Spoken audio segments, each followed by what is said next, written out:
이번에는 따뜻한 교육을 목표로 삼고 있는 경북교육청으로 가보겠습니다. 네, 학부모 기자 리포트가 준비되어 있는데 제가 제일 기다리는 순서죠. 오늘은 무슨 아이템일까요? 네, 저도 궁금한데요. 학부모 리포트 지금 바로 만나보시죠.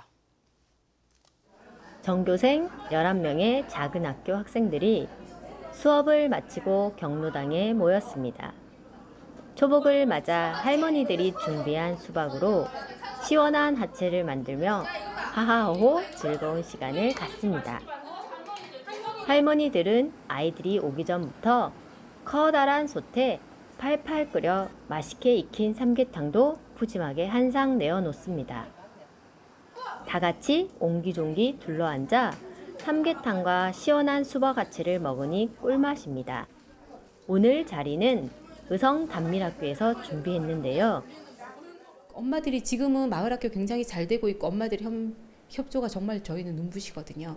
그다음에 우리 엄마들이 다 그러거든요. 단밀 마을학교를 시작하면서 의성을 사랑하게 됐고 단밀면을 사랑하게 되었고 그다음에 우리 지역의 학교의 소중함을 알게 되었다 이렇게 하거든요. 그래서 마을의 아이들이 문제다 보니까 학교하고 마을은 정말로 뗄래야 뗄 수 없는 관계구나를 더 명확히 알 수 있었고 경북교육청은 지자체, 마을 주민, 학교가 서로 협력해 교육 공동체를 꾸려가는 경북미래교육지구를 지정해 운영 중입니다.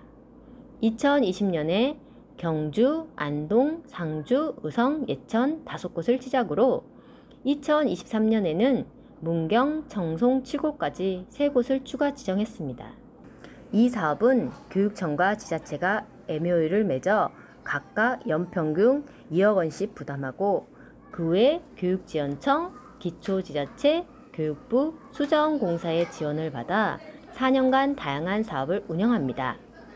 마을학교는 8개 지구에서 총 56곳을 운영하고 있는데요. 403명의 마을학교 선생님들과 함께 2,008명의 아이들이 다양한 체험 등을 이어가고 있습니다. 경북은 8개 지구 대부분이 다 농촌입니다. 특히 농번기가 되면 학생들이 학교에서 갈 곳이 없어요.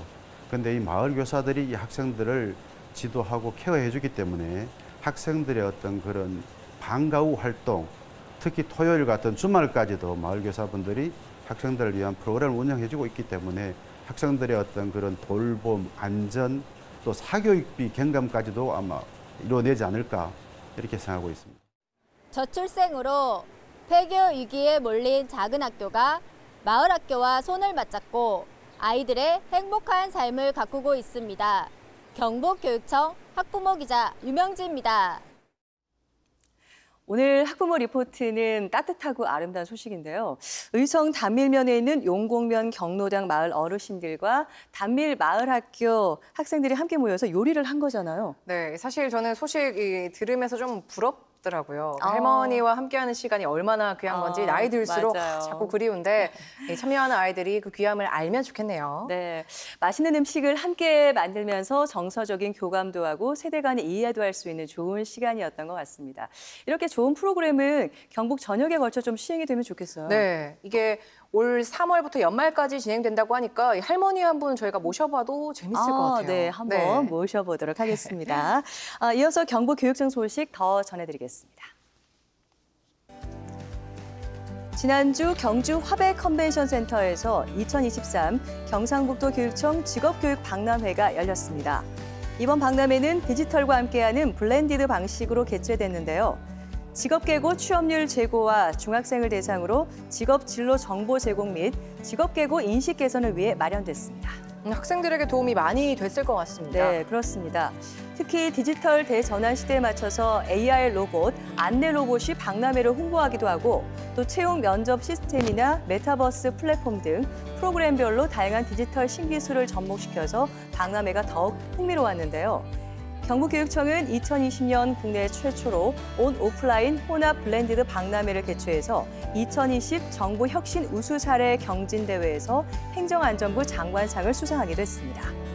디지털 신기술로 펼쳐지는 이번 직업교육 박람회를 통해서 기업에는 인재 채용의 기회를 제공하고 학생에게는 취업으로 더 나은 미래를 모색할 수 있어서 앞으로 경북교육과 지역 산업의 상생 발전이 기대됩니다. 디지털 기술로 함께하는 직업교육 박람회여서 우리 학생들의 관심이 더 뜨거웠을 것 같습니다. 네, 이제 뭐 어느 학교를 가느냐보다 어떤 일을 하냐, 어떤 직업을 갖느냐가 중요한 시대다 보니까요. 자기 적성을 찾는 게 정말 중요하고 또 어렵잖아요. 맞습니다. 이 기회가 아이들에게 도움이 많이 됐을 것 같아요. 네, 경북교육청 소식 전해드렸는데요. 이번 순서는 교육 이 사람 순서입니다. 그래서 오늘은 생명사랑센터 서완석 본부장 모셨습니다. 어서 오십시오, 본부장님. 네, 안녕하세요. 안녕하세요. 네, 반갑습니다. 먼저 시청자 여러분에게 인사 한번 해주시겠습니까? 네, 안녕하세요.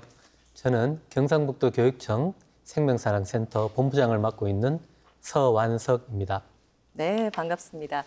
생명사랑센터는 어떤 곳인가요? 네, 생명사랑센터는 한마디로 학생의 마음 건강을 보듬는 센터라고 할 수 있습니다.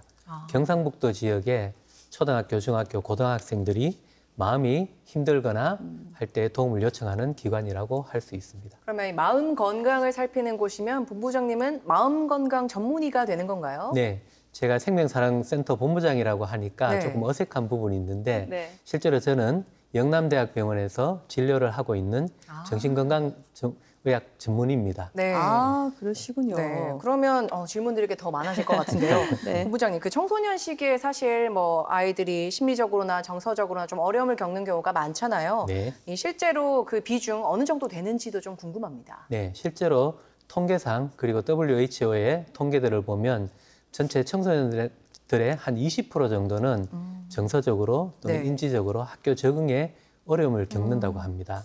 근데 실제 현장에서 보면 20% 이상의 학생들이 어려움을 겪고 있는 것 같습니다. 실제로 시대가 바뀌면서 학생들의 어떤 경험의 기회들이 많이 적어지고 네. 특히나 코로나를 경험하면서 학생들의 대처 능력들은 많이 떨어지기 때문에 새로운 학교 또는 새로운 친구들과 변화된 환경에서 적응이 점차 힘들어지는 세대라고 볼 수 있겠습니다. 아, 그렇군요.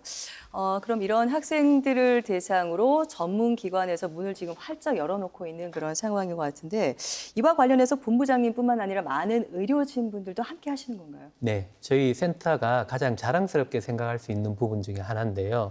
지금 저희 센터에서는 약 15분의 정신건강의학과 전문의가 함께 하고 계십니다. 네. 실제로 전문의뿐만 아니라 정신건강 전문가, 임상심리사나 사회복지사, 상담사 선생님들이 많은 활동을 하고 계시는데요. 이쯤에서 저희 센터의 활동을 잠시 소개를 해드려야 될 것 같습니다. 네, 저희 해주세요. 센터는 크게 보면 3개 팀으로 나눠져 있습니다. 그 첫 번째는 개입팀, 두 번째로는 교육팀, 세 번째로는 연구팀인데 개입팀의 경우에는 학생들이 마음 건강에 어려움이 있을 때 저희들이 방문해서 학생들의 마음 건강 상황을 점검하고 대책을 수립해서 학교에 솔루션을 제공하는 활동이라고 할 수 있습니다. 네. 다음 교육팀은 학생들의 마음 건강 향상을 위해서 교육을 하는 활동입니다. 네. 대표적인 활동이 맵이라는 활동인데 네. 맵이라는 뜻은 마인드 헬스 어드밴스먼트 프로그램, 즉 마음 건강 향상 프로그램입니다. 마음 건강 향상 프로그램은 학생들에게 벌어지는 일들을 자체적으로 토론하고 문제점의 해결을 도출해서 학생들끼리 발표를 하는 그런 활동이라고 볼 수 있습니다. 그다음 마지막으로 연구팀이 있는데 연구팀은 장기적으로 변화되는 상황에서 학생들의 마음 건강 상태가 어떻고 이런 부분을 위해서 우리가 어떤 교재를 개발하고 어떤 지침서를 개발을 해야 되느냐 그런 활동을 하는 것입니다. 저희들이 대표적으로 지금까지 몇 편의 지침서를 만들었습니다. 그 내용들은 대표적인 게 학생 자살 사망이 발생했을 때 학교에서 위기 개입을 할 수 있는 지침서를 제작했고 앞서 말씀드렸듯이 학생들의 마음 건강을 위해서 맵을 중학생용, 고등학생용을 개발을 했습니다. 금년에는 경상북도 지역의 학교 특성상 소규모 학교들이 많아서 소규모 학교의 학생들을 위한 마음 건강 관리 프로그램 그리고 기숙형 학교의 마음 건강 관리 프로그램을 저희들이 연구를 해서 제작을 할 예정입니다. 본부장님, 팀별로 또 업무가 정말 많은 것 같은데 궁금한 게요. 사실 이 청소년기, 사춘기 아이들이 겪는 문제의 원인이 뭔지, 그리고 아이들이 어떤 도움을 받을 수 있는지 이게 사실 가장 핵심일 것 같거든요. 이 센터에서 팀별로 하는 업무들을 통해 이 아이들을 분석한 결과는 좀 어떤지, 어떤 원인이 핵심이고 또 그들은 어떤 도움을 받을 수 있는지 좀 간략하게 알려주신다면요. 네, 청소년들은 항상 질풍노도의 시기라고 이야기를 그렇죠. 합니다. 네. 그렇기 때문에 위험과 기회가 항상 같이 있는 세대라고 볼 수 있습니다. 네. 그리고 모든 연령에서 도움이 필요한 세대인데 특히나 청소년들은 신체적인 불안정성이 굉장히 많이 있고 미래에 대한 불안감이 많은 세대입니다. 그렇기 때문에 청소년에 맞는 청소년의 특별한 교육이나 심리 상담, 치료적 개입이 필요하다고 볼 수 있겠습니다. 그렇군요. 우리 청소년들에게 맞는 그런 교육과 상담이 필요하다라는 말씀 해주셨는데 그러면 센터에서는 어떤 프로그램, 어떤 과정을 통해서 우리 학생들에게 도움을 주시는 건가요? 네, 학교에서는 실제로 학생들의 마음 건강을 위한 시스템들이 많이 만들어져 있습니다. 그 대표적인 게 학교 내에서는 위클래스라는 곳을 통해서 학생들이 직접 상담을 할 수 있고 지역에는 위센터라는 데가 있어서 학교에서 해결하지 못한 부분을 같이 협력해서 하고 있습니다. 그렇지만 그럼에도 불구하고 학교에서 학부모가 협조가 되지 않는다거나 학생들의 문제점이 심각해서 해결하기 어려운 경우에는 저희들이 출동하게 되는데 대표적인 게 네. 저희들이 학교 방문 사업입니다. 학교 방문 사업이라고 하는 것은 제가 진료를 하게 되면 일반적으로 환자하고 보호자들이 저를 찾아오게 되는데 네. 이 사업은 저희들이 직접 찾아가는 사업입니다. 네. 왜냐하면 학생들이 어려움이 있는데 학생들이 찾아오기 어려운 여건이 있고 학부모들이 협조하지 않아서 제대로 해결되지 못하는 그런 문제들이 있기 때문에 저희들이 전문 요원들이 학교를 방문해서 학생들을 평가를 합니다. 그 후에는 학생들을 평가하고 난 후에는 전문의하고 항상 대책을 논의를 해서 솔루션을 제공하는 활동을 가장 기본적인 활동으로 하고 있다고 볼 수가 있겠습니다. 그러면 본부장님 지금 말씀하신 방문 사업이라든가 앞서 말씀하신 위센터, 위클래스 같은 경우에 대상이 이제 학생이 되잖아요.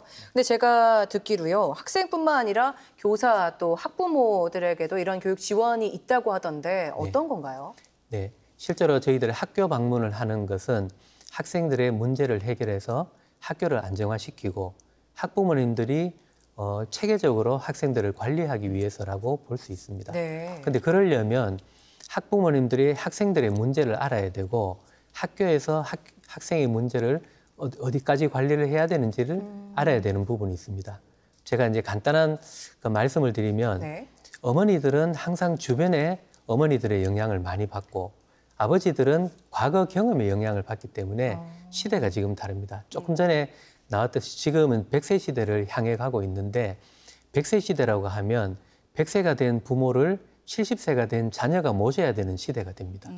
그처럼 세상이 빨리 바뀌고 있는데 거기에 가장 큰 영향을 받고 있는 세대는 학생들입니다.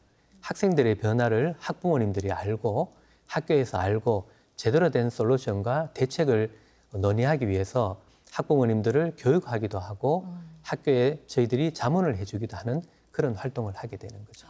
그렇군요. 말씀을 들어보니까 굉장히 체계적이면서도 적극적인 상담과 치료 시스템이 갖춰져 있다는 그런 생각이 듭니다.